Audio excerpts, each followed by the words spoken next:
ওহ কি গাঁট ফাটা গরম। এটা হচ্ছে হারিলপুরের টপ যে সবসময় হাত পাখা নিয়ে ঘুরে, তার নাম হচ্ছে মিনারুল। এই গাঁট ফাটা গরমে একটা জুস খাওয়া যাক।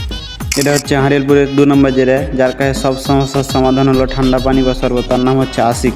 এই গরম থেকে বাঁচার একটা আইডিয়া আছে। এটা হচ্ছে হারিলপুরের 3 নম্বর যে গরম খাবার লেগে আনকানকা বুদ্ধি দেয়, তার নাম হচ্ছে তজিবুর। যাকে বলে লাউরে এত কি গরম হয়। এটা হচ্ছে হারিলপুরের 4 নম্বর যাকে দিয়ে বাকিরা সব কাজ করায়, তার নাম হচ্ছে আনোয়ার। রে সূর্যটা মনে হয় আমাদের গ্রামে কাপড় খেতে এসেছে।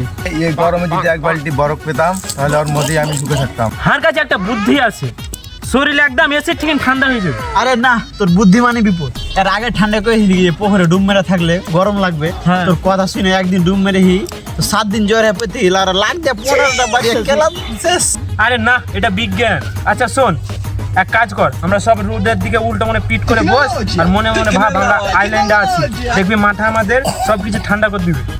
উঠবে চল।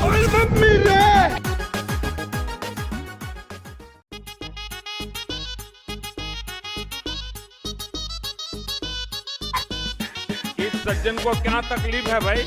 কি রে কিছু হলো? আমার পিঠটা পুরো তান্দুরি রুটির মতো হয়ে গেল। ধুর, চল সবাই মিলে শরবত খেয়ে আসি। আনোয়ার, যা তো 4 গ্লাস শরবত লিয়ে আয় তো, বরফ দিতে ভুলবি না।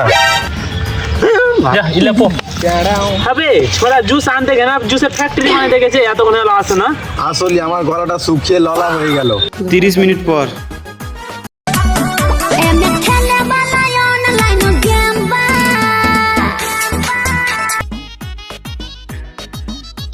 লেবে শরবত দিলে